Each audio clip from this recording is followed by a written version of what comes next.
বিশ্বনবী সাল্লাল্লাহু আলাইহি ওয়াসাল্লাম বলেন, যারা মক্কা এবং মদিনায় যায় তারা হচ্ছে আল্লাহ তাআলার দাওয়াতি মেহমান। এ কথাটা 100% সত্য।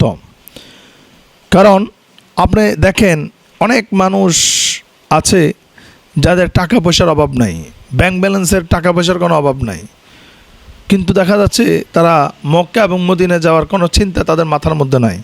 মক্কা মদিনার কথা তারা যাওয়ার জন্য চিন্তা তো করেই না, বা কারো কাছে কেউ যাচ্ছে হজ করার জন্য, উমরা করার জন্য শুনলেও তাদের কোনো অনুভূতি কাজ করে না।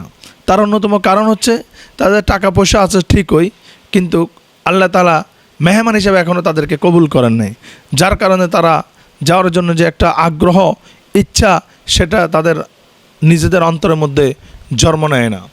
রাসূলুল্লাহ সাল্লাল্লাহু আলাইহি সাল্লাম বলেন, আল হাজ্জু ওয়াল উমরাতু আফদুল্লাহি ইন দাআহু আজাবাহুম ওয়া ইন ইস্তাগফারুহু গফারা লাহুম। যারা মক্কা এবং মদিনায় যায় তারা হচ্ছে আল্লাহ তাআলার দাওয়াতি মেহমান, অর্থাৎ আল্লাহ তাআলা যাকে কবুল করেন সেই ওই আল্লাহ তাআলার কবুলিয়তের টানে, আগ্রহে মক্কা এবং মদিনায় যাওয়ার জন্য পাগল ফারা হয়ে যায়। তখন সে টাকা পয়সার, সম্পদের চিন্তা করে না। আর যারা হজ বা উমরা করার জন্য যায়, ওয়াইন ইস্তাগফারুহু গফারা লাহুম, যখন তারা ইস্তেগফার করে, যখন তারা আল্লাহর কাছে তাওবা করে, যখন তারা আল্লাহর কাছে ক্ষমা চায়, ইস্তেগফার করে, আল্লাহ তাআলা তাদের জিন্দেগির গুনাহ খাতাগুলোকে মাফ করে দেন।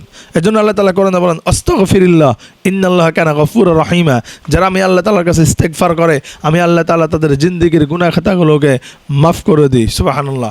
এজন্য আমাদের যাদের টাকা পয়সা, সামর্থ্য আছে, কিন্তু মক্কা মদিনা যাওয়ার জন্য কোনো আগ্রহ, কোনো ইচ্ছা বা আগ্রহ, কোনো স্বপ্ন আমাদের কাজ করে না, আমাদের কাছে নাই, আমাদের অন্তরে কাজ করে না, তাহলে আমাদের করণীয় কাজ হচ্ছে আমরা আল্লাহর কাছে দোয়া চাইতে হবে।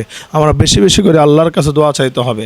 বিশ্বনবী সাল্লাল্লাহু আলাইহি সাল্লাম বলেন, যারা হজ বা উমরা করার জন্য অথবা আল্লাহর রাস্তায় জিহাদ করার জন্য ঘর থেকে বের হয়ে যায়, আল্লাহ তাআলা তাদেরকে এমনভাবে নেক আমল দিয়ে লিপিবদ্ধ করে দেন।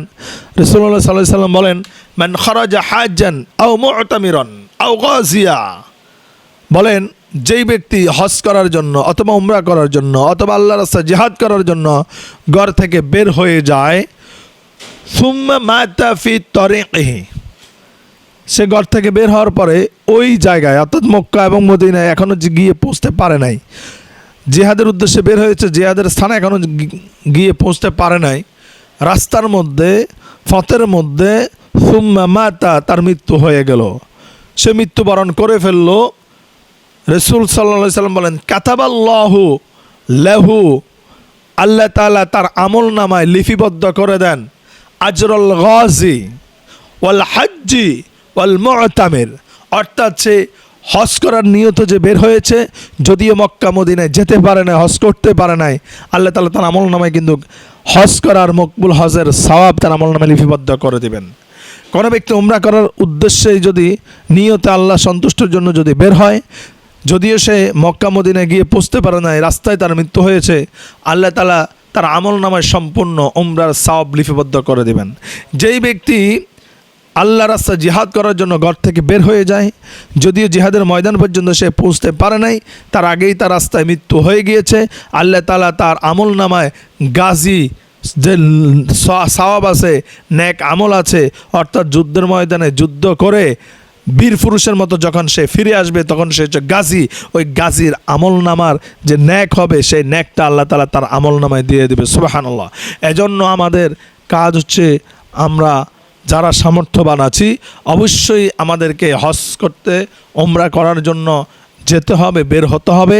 আর যেখানে আমরা অন্যায় দেখব সেখানেই আমাদেরকে আল্লাহর রাস্তায়, আল্লাহ সন্তুষ্টর জন্য আমাদেরকে ঝাঁপিয়ে পড়তে হবে। আল্লাহ তাআলা যেন আমাদেরকে কবুল করে।